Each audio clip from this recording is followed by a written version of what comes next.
coming out. Great, wonderful. And thank you to the library. Neshoba Conservation Trust. Trusts are so important. I never knew about sort of conservation trust before moving to New England. And I served on the Groton Conservation Trust when I lived there. I haven't been in this room since 1985, when I was describing an exhibit that I put up here of 6 large wall panels, the pines, and they have never looked as beautiful. I love this room, and that is just such a wonderful wall for art. How do we become better stewards of the earth? How do we relate to each other in a way that is beneficial? Leaves on the trees can teach us. Buds on the branches can teach us. Caterpillars, bees, deer, and even voles can teach us. They all certainly taught me. And so in the book, The Artist in the Orchard, I write about how I learned to relate to the natural world in a new way. Jane Brox, who's a wonderful author, wrote a blurb for the book. And part of what she wrote, she said the book is, quote, an argument for just how essential a sense of place is for the human spirit. So I'm going to share with you a few experiences that taught me what happens when we cultivate a sense of place. So I hadn't really thought of that. I just moved to this old farm, and it happened to have an abandoned apple orchard. And I was moving with my children, 3 children, after a long marriage. And I felt guilty, and I felt scared.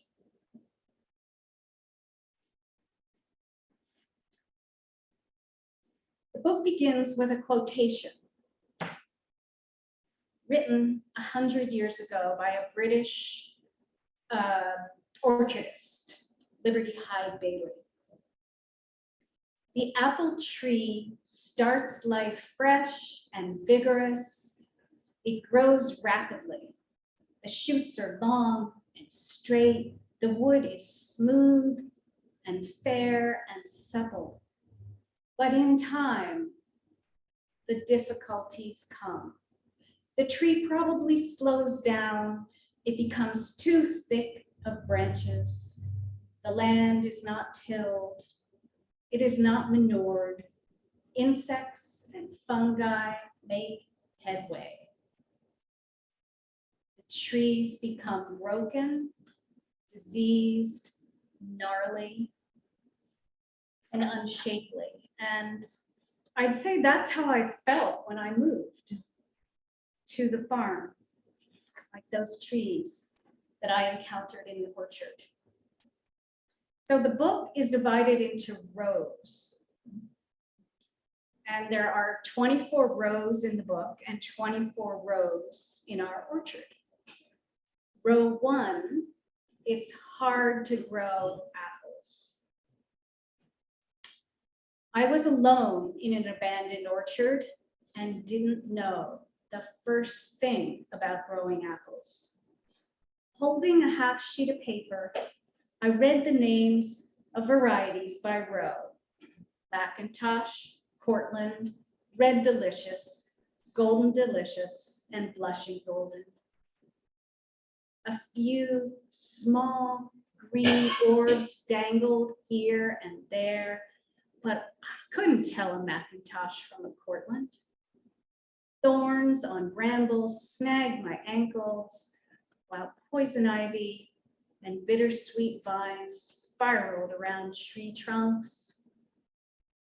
This was not what I expected in a New England apple orchard in July. The enormity of my new reality hit me. On a bright March afternoon in 2001, I visited A&M Orchards in Harvard, a rural town in eastern Massachusetts, about 45 minutes west of Boston. The real estate listing said, farmhouse with 5 bedrooms, detached barn garage, apple orchard, and chicken coop. I wasn't looking for a way to get back to the earth or grow my own food. I was leaving a long marriage and looking for a home for myself and my 3 children. I would never have considered a small farm, but a good friend had urged me to check out the property. She had grown up here and loved the old homestead, and her parents had sold it to the present owners. So that person, some of you may know, was Elizabeth Ainsley Campbell, the executive director of the Nashua River Watershed Association. So I called my friend Roger, a local realtor from Temple, Roger Gospel. Some of you may remember him. I'm sure he would have gotten a kick out of hearing what happened, because when I called him, he said, "Oh, I don't think it's a very good place for you." But he said he'd meet me there, and so he did, and we toured the house, and it was kind of run down. There's peeling paint. And we went upstairs, and there was like little bedrooms for my children, and then I went into the master bedroom and into the master bathroom, and there was like avocado colored fixtures. But for some reason, I said to myself, this house has hot water. I think it'll be okay. And like, I just reached over, turned on the faucet. And so I ended up moving there.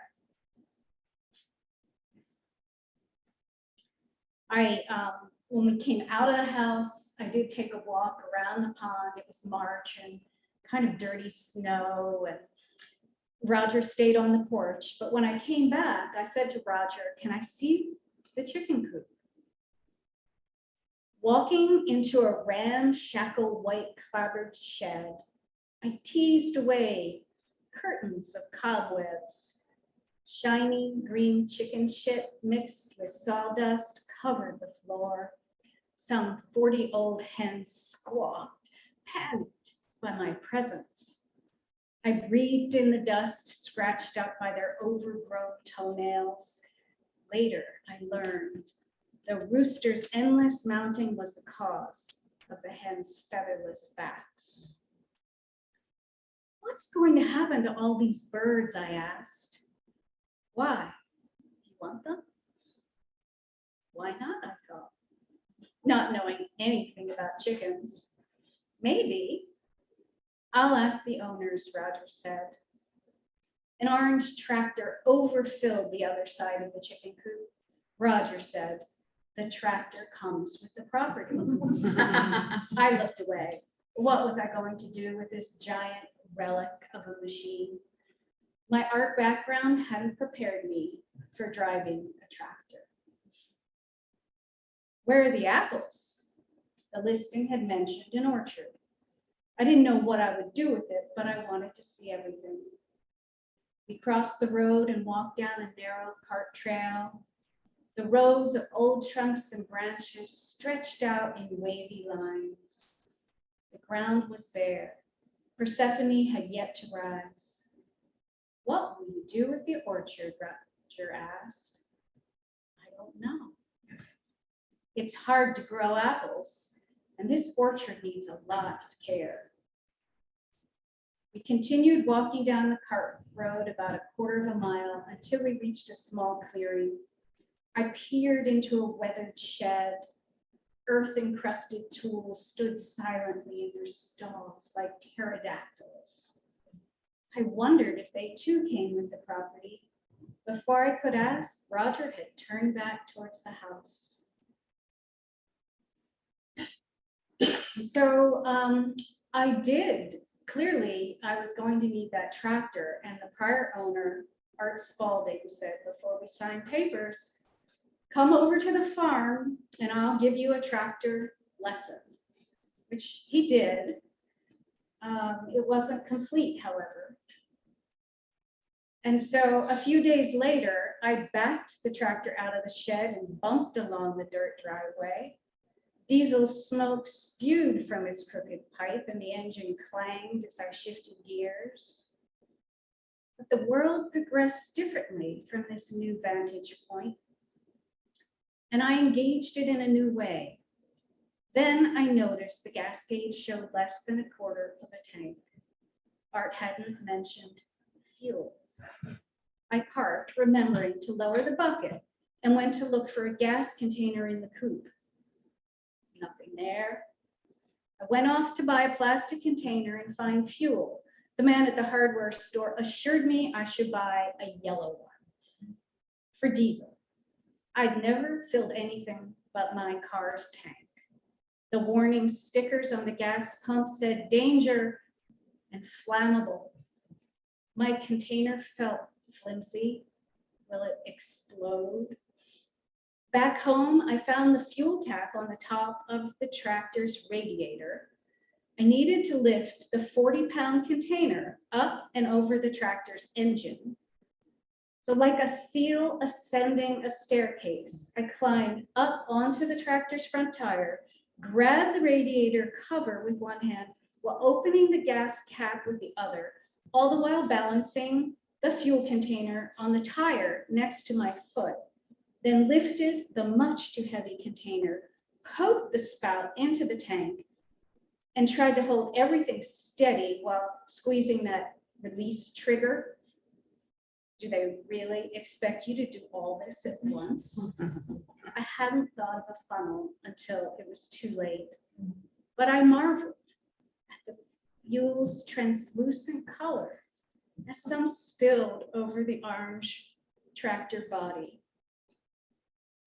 A small decal on the side of the tractor said to change the oil, check the brake fluid, and grease the fittings after 24 hours of use. Grease the fittings. I knew nothing about these things. To make sculpture, I worked with cloth, wood, and metal objects. I used hand tools like drills and electric grinders. I was over my head. I needed some help with the tractor as well as with fence repairs around the vegetable garden, and I placed an ad in the local newspaper for some part-time help, and one person responded. Caleb had left an office job, thankful to be finished with a long commute. So I did get some help, and he came and I kind of gave him a tour. And he said, Linda, I should hook up the brush hog and mow the orchard. What? I asked, picturing some large bovine contraption. He said, you have one out back in the implement shed. It's a mower that will cut through heavy brush. Then I remembered the prehistoric creatures in the implement shed. He mowed the orchard and then told me he thought the grass was getting too long. And I agreed. Yes, it is, I replied. I assumed he would use the brush hog. I can't mow the grass with the brush hog. Is there a lawnmower? Well, there was no lawnmower. So, you know, every single thing was new when I moved in there for me. We did begin by taking care of the raspberry patch and taking care of the dodder. I don't know if you've heard of dodder, but it's this parasitic vine that grows from seed, grows up, twirls around raspberry canes and other trees and bushes. It's nasty. Then it suctions on And then once it's nicely suctioned onto the plant, it lifts off. No roots any longer. So it just covers everything. And we had to remove so much of it. They warned me, bags of this vine. And we removed 100 out of 300 apple trees that were dead and burned wood. But, trying. But in mid-May, when the local orchards were in bloom, ours produced only a scattering of blossoms. The orchard was suffering. Friends said, "Oh, the orchard must be beautiful." And I shook my head. Caleb said, "Linda, I think you need bees. All the other orchards bring in hives to pollinate the trees when the blossoms are open."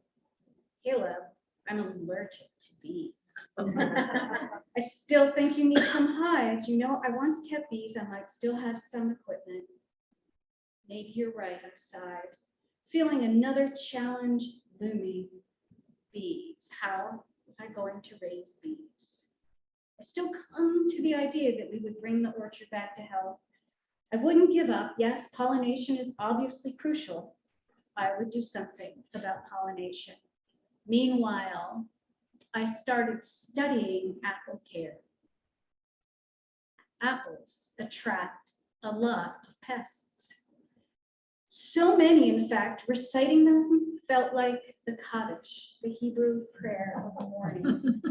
Codling moth, apple maggot, fly, plum curculio, leaf roller, sawfly, aphid. The list numbered over 300 pests in New England alone. And apples fall prey to fungal diseases too. Scab, cedar apple rust, black rot, brown rot, powdery mildew, frog eye leaf spot, as well as dreaded bacterial woe, a dreaded bacterial woe, fire blight, that can kill an entire tree in one season. The Spaldings, the prior owners, hadn't sprayed in 5 years. Health issues had forced them to abandon orchard care. An orchard where the trees have grown dependent on chemical fertilizers and insecticides don't do well on their own. Unlike wild apple trees, they're more like hothouse flowers. They haven't developed natural immunities to diseases and pests. The books I consulted presented the orchard as a battlefield. The solo orchardist is lined up against the army of insects.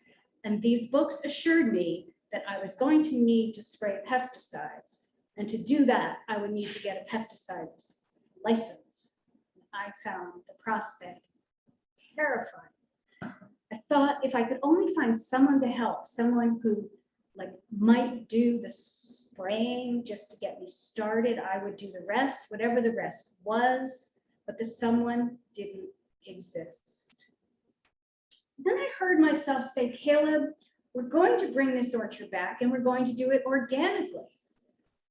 I started to mention to people I was thinking of growing our apples organically, even though I had no idea what this decision entailed.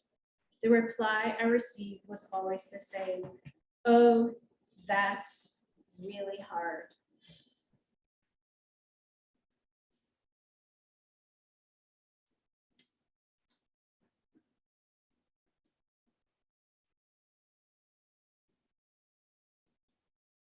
So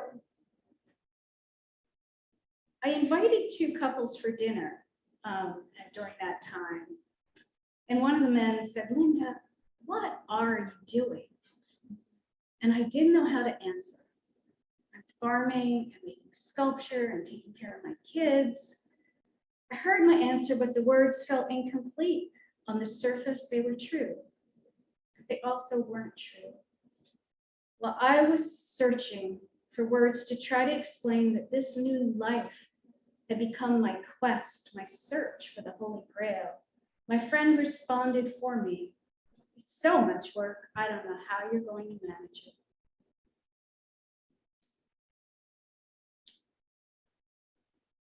So someone asked, I did give a talk on Tuesday.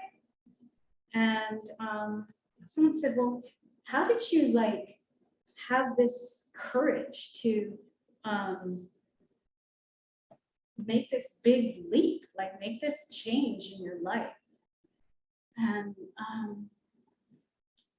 I thought about it, and I just thought it would be interesting. It was really my mother, to bring her in. So my mother was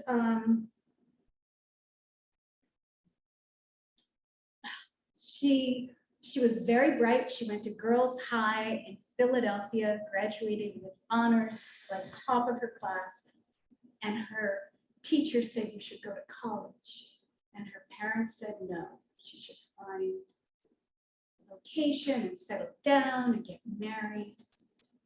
And she did. She married my father, a pharmacist, and worked in his drugstore, and always felt she wanted to become somebody and do something.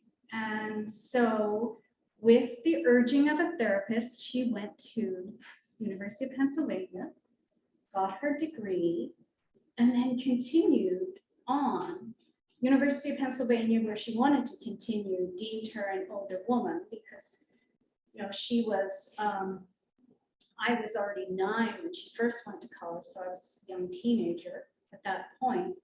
But she found they accepted an older woman at Bryn Mawr College, where she went and received her PhD the year I graduated from high school in anthropology. So anthropology requires you really to go for a year to some foreign land and study people. So she had a husband and 2 children, and she couldn't really like leave for a whole year, but she left for 5 months twice. And on the second trip, she took me. And so I always felt when she died before I moved to the farm. But she became like, she really blossomed. Like she went to these islands. I'll be quick about this, but the Trobriand Islands that were really famous in the world of anthropological theoretical work, because there was this very staid British anthropologist who wrote all these books about what he discovered. But it turned out when my mother went, the women grabbed her like the first day she was there and said, come. And she was taken to a mortuary ceremony that lasted all day, and the women were doing all these exchanges. None of that was in any of these books. So this man had just not known what to do with these women who were bare-breasted and, you know, doing this stuff, and he just was this upper-crust Englishman. So my mother, when she published her first book, it like catapulted her into the forefront of all this anthropological debate. She became chairman of the department at NYU and president of the American Anthropological Association. So like she was this model for me of someone who just went out there and did it. And she was a terrible mother. Like she was never home because she, you know, like she was always trying, she was never there for like baking cookies or on the front step or seeing the school plays. But like I learned later, she was there when it mattered. So I feel like that's what really gave me that courage and that model. And she died, and I took her ashes back to New Guinea. And I met the people 20 years later that I knew in the village. And it was really that trip that was like this wake-up call for me, because I was unhappy in my life and with my marriage. And I came back and I had to change. So it was like she sent me to New Guinea to do that. So she is also in this book. But I'm gonna go back to a little bit with apples. I met someone who helped me, Dennis Wagner. Some of you know him. He's a sweetheart. He used to run the Shoba winery and their orchards. And so he knew about the apple pest. He had no idea about organic. But he didn't tell me it was impossible. Like, he said he would help me, and he taught me to prune. And that is a motif that follows through the book, because Dennis and I prune in the winter every year still. I love pruning. Apples, I'll just say one part about that. Apples are pruned to a central leader. And so that's the first thing we look for in a tree. And you have to get rid of like thin branches, even if they're nice, big, healthy branches. They're growing in the wrong direction. And it's everything we do in pruning there's such great metaphors for us as human beings. Like if we neglect what's most important in our life, and we're just kind of always distracted by so many other things, we never feel like that satisfaction of following that central leader and feeding it and giving it enough light and nourishment. So he really did help me in the beginning. And there's one pest that's really difficult, and that pest will be in our orchard, I'm sure, this weekend. The fiercest foe of New England apples, the plum curculio, was watching from the sidelines. Plum curculios are snout-nosed, hard-shelled beetles, and they gather in the hedgerows around an orchard, mating and waiting for a warm night when the temperature is above 70 degrees and the fruit the size of green peas. Researchers at the University of Massachusetts believe the beetles travel back and forth from the woods to the orchard, checking on the apple's progress, like scouts for an army. Then at twilight, when all the elements align, the curculios fly into the orchard. The female, laden with eggs, lands on the apple, bites a small hole in the fruit, and deposits an egg. She then turns and makes a crescent-shaped cut around the cavity to keep the pressure of the growing apple from closing in and suffocating the developing larva. The egg incubates for a week, and then the newborn footless larva burrows into the seed cavity, where it eats and grows for another several weeks. The plum curculio will lay 4 or 5 eggs in an evening, and up to 200 eggs in her short life. There may be thousands of plum curculios on one tree. The males are out there too, making small feeding pits on the fruit. Dennis warned me that as much as 90% of a crop can be lost to this New England pest. Why was apple growing so difficult? The raspberries were doing well. The blueberries I planted were growing, and vegetables from our kitchen garden kept us well fed. But these apples, the crop I had hung my hat on, remained elusive. And even more unnerving, I'd still been playing phone tag with the company that made our copper. I still hadn't received certification. So commercial orchards spray chemicals for the beetle. And as an organic orchardist, you use Surround, which someone's mentioned Surround earlier. I heard it somehow. Anyway, it's a white kaolin clay that you have to spray, and you cover the fruit and the leaves. Your whole orchard is white, but it's a physical barrier. It's not hurting anything. It's not killing anything. And Dennis told me I had to keep this Surround on the apples from the end of April through mid-June, because the apples are still growing. You have to cover, like, as they grow, you have to cover the part that's not covered. And as the rain comes, it washes off. So I was doing that. And then I got an email from Dennis in mid-June. This is that first year. I scouted the orchard last evening. I was pleased at the health and color of the foliage, but disgusted at the PC presence and damage. As I walked around, I saw numerous PCs actively feeding or laying eggs on fruit. Ed, our neighbor, came out and I showed him the plum curculio. For now, I guess I would plan on selling your fruit for cider this season.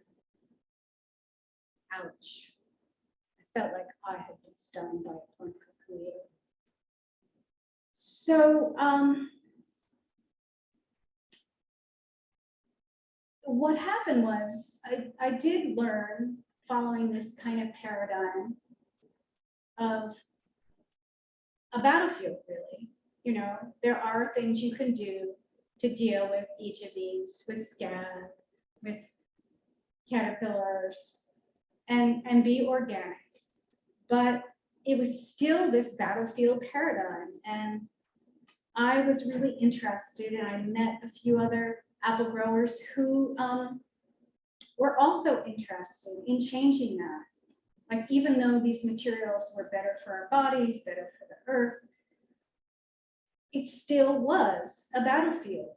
And I wanted, like, I had this vision of enlisting all creatures. And I could see how when the aphids came on the ends of the leaves, especially on the young trees, then the ladybugs arrived and ate them. So I didn't need to spray, and I've never sprayed for aphids. And when, you know, there's these caterpillars that the parasitic wasps kill and lay their eggs on, and the birds will come and pick the red-humped caterpillars. So I started seeing how, like, especially the more diversity there is in the orchard, the more balance there would be and there could be. And so my thinking changed, and, you know, it was like, okay, how can we allow it all and work with what's there and not impose our view? And how can I support the immune system of the trees and not, like, have to just spray medicine? You know, fire blight alerts have been coming for like the last 2 weeks for orchards. And what do they spray? Streptomycin. You know, talk about getting at that is the spray. And you know, how much antibiotics do you want to absorb and put into the earth? So it did really change and learn to have the farm be this place where every tree mattered and every creature and every person. And I started to invite artists to show their work there and poets to bring their poems. And I met my second husband, Blaze, and he brought more gifts. And then I began to realize how the farm and the orchard in the process of bringing it back to health was giving me these gifts, but not only me, all the people, like seasonal farm help and poets and the artists, and we've had yogis and shamans and beekeepers and wildflower seeders and just whoever wants to bring something there. We have beekeepers who love to have their bees there because they know that their bees are safe.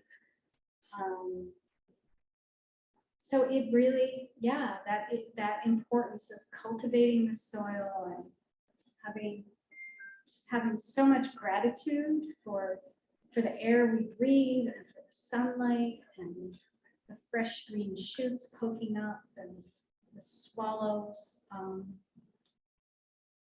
So I could see how, you know, we get busy, all of us, and the busier we get, I think it's so important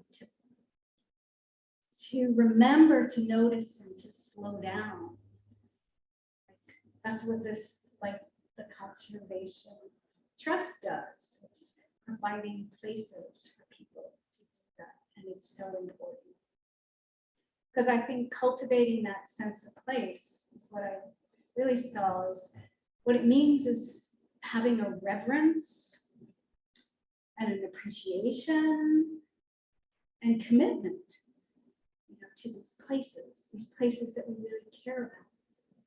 land.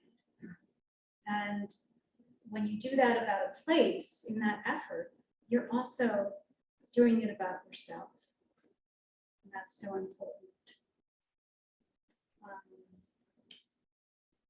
So I'm gonna switch gears a little and show you some pictures of the farm.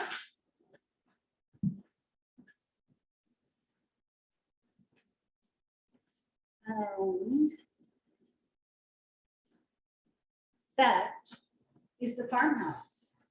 When I first saw it in 2001, my brother was like, he saw it and he's like, what did you do? Like, it was nothing like, if you come visit today, all of these, there's like more fruit trees in here, and just everything is bursting with green. But that was the orchard in 2001. And that is Dennis.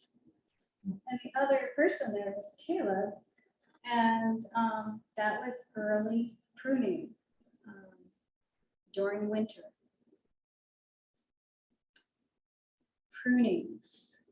We create piles. We prune so much, and then we burn, and then we put the charcoal back into the orchard. And also put prunings into art. That's about a 6-foot tall apple. And love making compost teas. So with comfrey, with nettles, we have a lot of nettles. And nettles are really a great booster for the immune system. Like, I drink it all winter, and we cook it. And also Equisetum has good silica, so it's giving the leaves a lot of strength.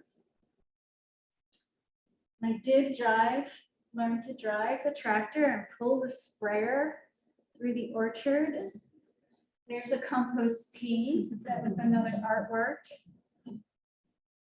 And I made a series, something called A Circus Comes to Fruitlands. It was a series for Fruitlands of 23 sculptures made of old agricultural tools. And that was the juggler. That cultivator had been just left. And so it's the cultivator turned up and juggling the stones. And Sweet Hay the clown, because there was the prior owners had sheep. And so that was just lying under my studio, and we planted new trees, and we had snow, and we had John Bunker I met. He is Fedco Trees in Maine, and he taught me how to graft, just truly amazing. And so that cut is so that you're cutting off the whole main part of the tree. And these were all rows of red delicious trees that no one wanted to buy the fruit. Red delicious isn't considered to be delicious anymore. And so you can cut off that trunk, leave a few nurse limbs, use first year growth, those little tiny pieces of cyanwood, and put them down in between the bark and the wood where the cambium layer is. And they mate, and that grow. Alicia is helping. We cover it with a kind of tar. And then you get each little one in just like 2 years grows like that, because you have this huge root system underneath the tree that's pushing up, and it keeps growing. So you can transform your variety of any apple tree with a little piece of cyanwood from any other apple tree that you want. So you can have an apple tree with 250 varieties of apples. But it gets too complicated for our pick your own, so we don't do that. But it is amazing. And that is a sculpture I did with my daughter, Ariel. And those are all pruned apple branches, and they're grafted basically together. And then those are small, you can't see very well, but those are small bronze figures. And we called it Grafting a Life. I got into this cordon oblique system where the apples grow on an angle, introduced by Lee Calhoun, who is the savior of Southern apples. And those are still growing at the farm. So those are all trees that we grafted onto rootstocks, and Dennis gathered a lot of that wood. I gathered it with him at Neshoba Winery and from Tower Hill when they were still selling cyan wood. Those are the delightful red hunt caterpillars. This is the Cecropia caterpillar. That was this big. And that really taught me something, because I saw that and I just freaked out. It was like, oh my gosh, I have to get that thing out of the orchard. Like, I saw half the tree was, already eaten. And I went to grab it. Like, you couldn't. I didn't want all the innards to come like swishing out. So I went back across and I grabbed some loppers and I came back and I cut it out. Then I was there with this creature like on a branch. I was like, oh no, now what? So I did end up, I didn't know what it was. I had to look it up, but I ended up placing it elsewhere. And I learned that it was a gift. It was a Cecropia caterpillar, the largest moth in North America. And it takes 1.5 years for it to go through its cycle. And I have never seen another one. And I just I really learned don't respond too quickly, because you do damage. And I just still feel badly about that, because I don't know how well it did. This is kind of a fun apple that I grafted. It's called an Almada. And you can see it has sort of pinkish hue, the leaves. Well, it also has red flesh. And so that's a red fleshed apple, and there are red fleshed apples, and they're bred, they're crossed often with crab apples, which are, but there's a whole group of red fleshed apples. And we have one tree, and I just think it's amazing. And when you see the orchard in bloom, the Almada tree buds are red, unlike the pink buds. And when the Almada opens, its actual petals are pink, versus all the other apples in the orchard are white. You just see it standing out. This is known for anyone who bikes down Eldridge Road, because it's the egg by an artist, Yin Pete.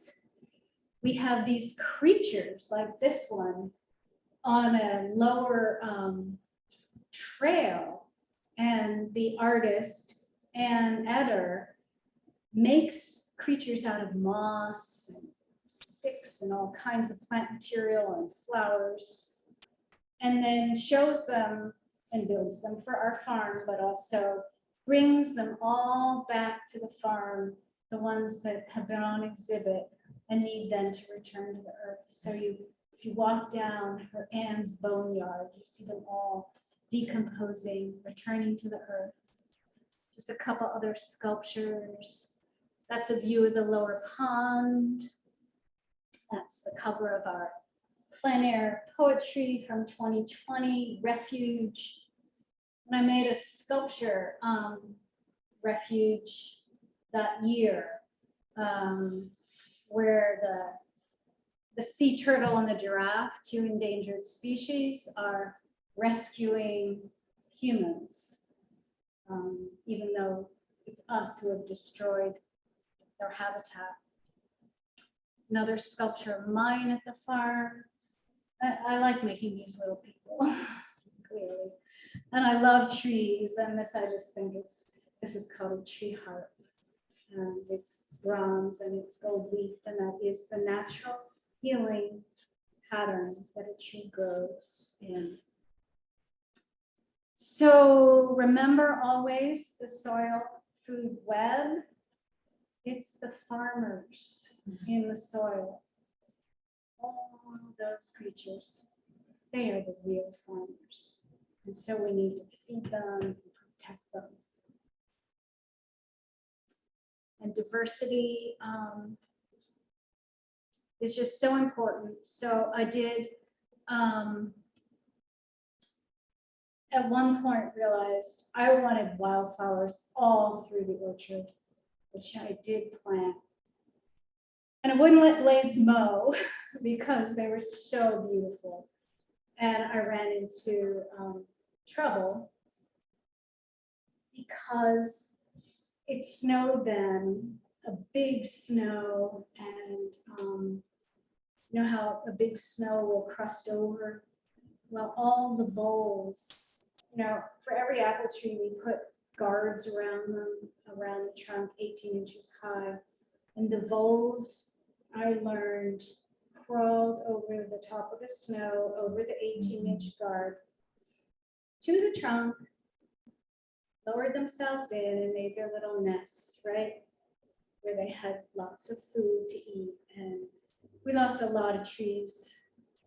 So my efforts for a wild, really wild orchard, like, didn't work. But now we mow, and this year, so mowing in the fall, clearing it out, and we do not, like many orchards that put out a poison to knock the vole population down. We mow everything, and the hawks come, and the coyotes and fox.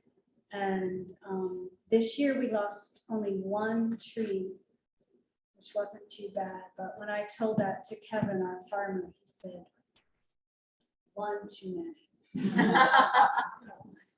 that was really sweet of him. There's Mountain Mint. Our orchard looks pretty wild at certain times. There's those beneficial ladybugs. Those are ladybug eggs. I just think this is so cool. That is a ladybug larva. Like, it looks more like alligators. There's your brackenid wasp. That's inside my studio. Poetry readings, children picking.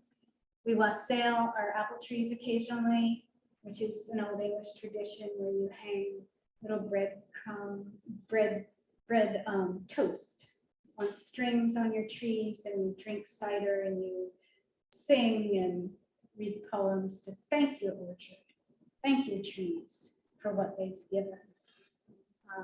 We have a big solstice fire and sacred fires in this sacred circle that Blaze created with seed flints and stones. Paul Matisse, my former husband, brought the Olympic bell to the farm in 2016. In fact, on Sunday at 3 p.m., he will be at the farm as one of Freedom's Way's hidden treasures well, the bell is a hidden treasure, to talk about the bell. So that will be really nice, and you're all invited. We have meditation at the farm. I make a lot of these little meditating figures that are kind of everywhere. And our CSA that Sue mentioned, Black Lives Matter. And this is a sculpture, pretty large, but in wax. And it's going to be cast into bronze. And now, like 22 years later, after I moved to the farm, we're gonna have a sculpture of a frog. And the farm, Old Frog Pond Farm, is named after a Japanese haiku. And the haiku is, Old Pond, frog jumps, splash of water. So the frog is going to be named Splash. And I am showing you our strawberry flowers. So in June, we're going to have pick your own strawberries. Last week, we had Marion Stoddard, you mentioned, two old environmentalists. And why am I blocking his name? John Milton, for a full day event, which was wonderful, and Qigong, and that's Old Frog Pond Farm, that picture. Okay. The orchard's back there, there's more apple trees here, there's more fruit trees here, field, hoop house, studio, chicken coop, and that sacred is over on this side. We a lot of water. So I have one more little short for Sue.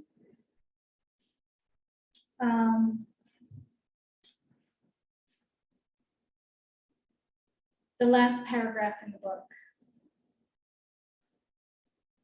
Well, I'll go back one paragraph. So Dennis and I prune, as I said, still together.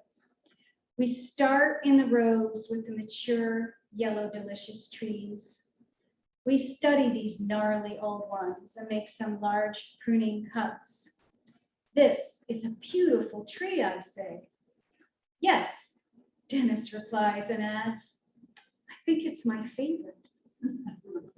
They are friends we have grown to love. Then we smile because we say the same thing when we greet the next tree. I never take the map out of my pocket. I know the names of most trees, and the ones I don't remember, Dennis recognizes. Each tree lives a complete life. Although growing in the same orchard, each tree writes its own narrative, encounters its own challenges. Dennis and I do what we can to help. We let one grow tall and slow another's growth. We remove a large branch in the upper part of the tree to encourage growth below. We cut back branches that have grown into the aisles where the tractor needs to drive. We open up windows for the pickers to get to the fruit. Above all, we prune to encourage the fruiting wood. We prune to let in the light.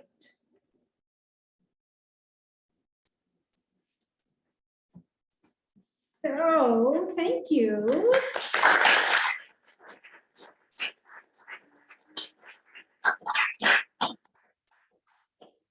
I'm open to any questions you might have. At the beginning, you said this decrepit place, and then felt like you, that this was you. So, who are you now? I guess I'm closer to a healthy tree than a gnarly tree that's entangled by vines and, you know, not free, not able to express itself. Yeah. I think when you're unhappy, yeah, it's just you're so focused on your own mind. It's not very helpful. Good question. That was a sweet question.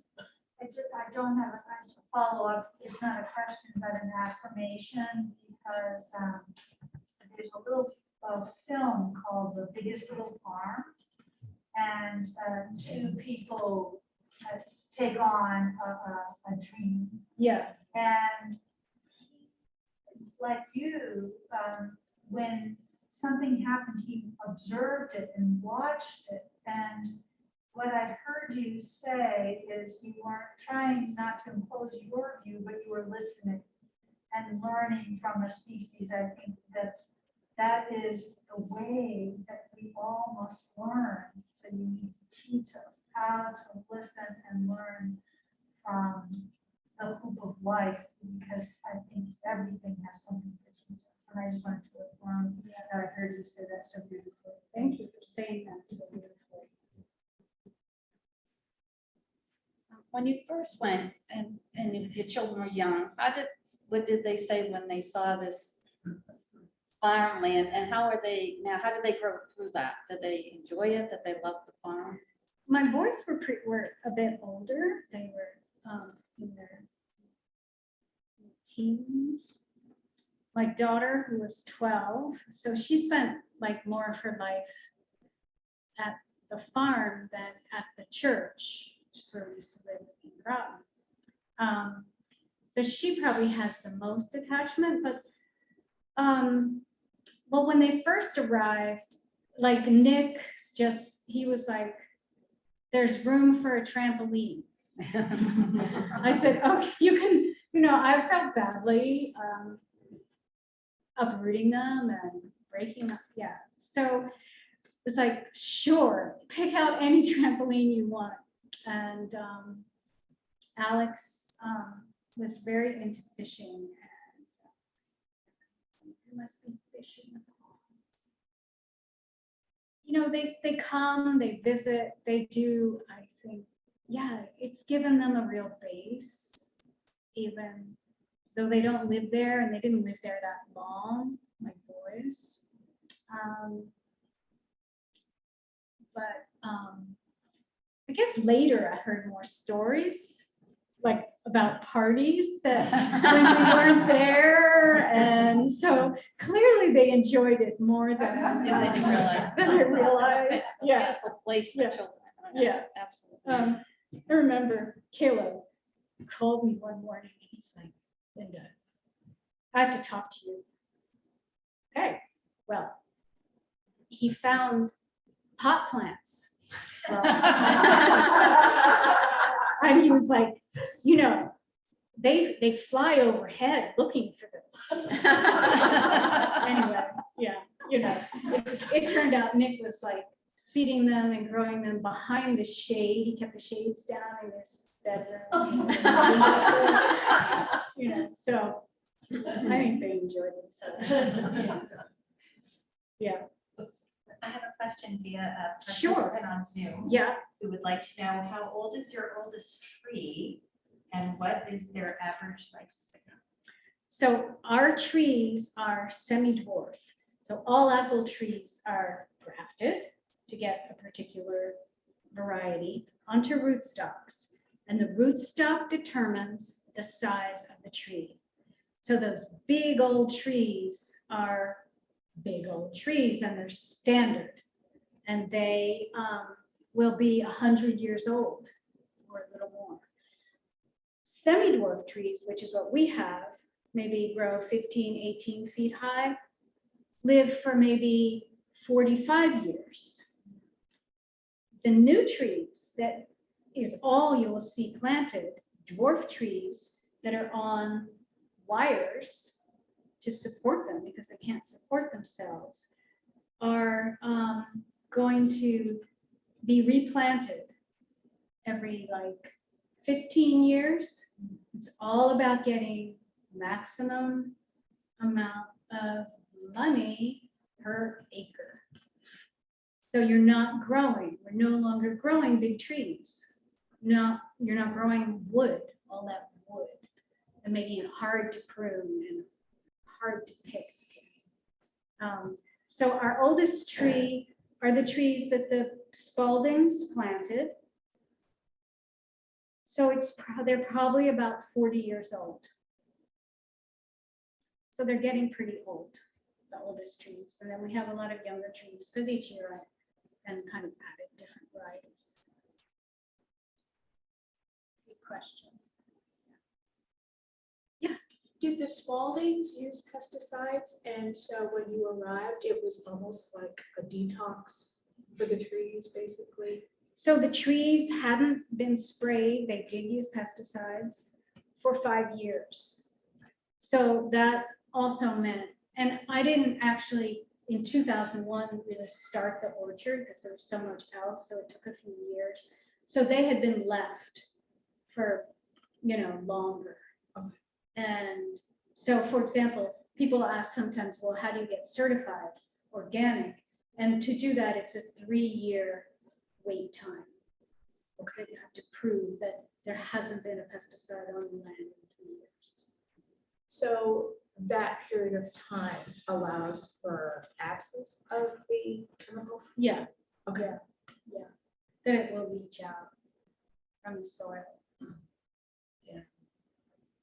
But I said, but what? Go into our air, water. So it really depends what it is. You've heard of glyphosate that's in Roundup. So that doesn't just disappear, like it has a half-life. And that's, it's not. But I think other chemicals do sort of just break down. But I really, in the book, I'm not like a fierce, like, you have to be organic, you have to eat organic food, there's a reality to all of our lives and what we can and cannot do. But today, compared to 15 years ago, there are so many more products. There's biological insecticides, there's biological herbicides, so that biological fungicides. So these are not chemicals. They are often some kind of bacteria. So I think that we're all moving in the direction that we will be able to, there's no reason that we can't get rid of the use of chemicals. I think what I appreciate most is that you allow for nature to take its course and breathe. And so much of the way we live is so microwave and fast and instant. We want everything so instant and money. And I think I appreciate the fact that it was taking a step back and allowing for it to happen organically. Yeah. It's awesome. And for ourselves then, we need that. We need to slow down a little. Well, I think the silver lining of COVID Yeah. was we were Right. able to, Yeah. Let's take this, Yeah. step back. People have not the mask, but the. people have reassessed their lives and what is important to them. But thank you. I Yeah. appreciate Thank you. this journey. One more online, sure. Are you going to make cider? We do press cider. We sell it at the farm. It's not pasteurized, so we can only sell it at the farm and sort of with a label of warning because we just have to, but it's really good. We have a freezer devoted to frozen cider, so Blaze can drink cider all winter. And there's still some because he loves it. Yeah, so we do press. We have this neat press that's you can drive it with a water hose, like a regular hose, and this bladder fills inside and presses out against a perforated cylinder. Juice just kind of flows down like a cork.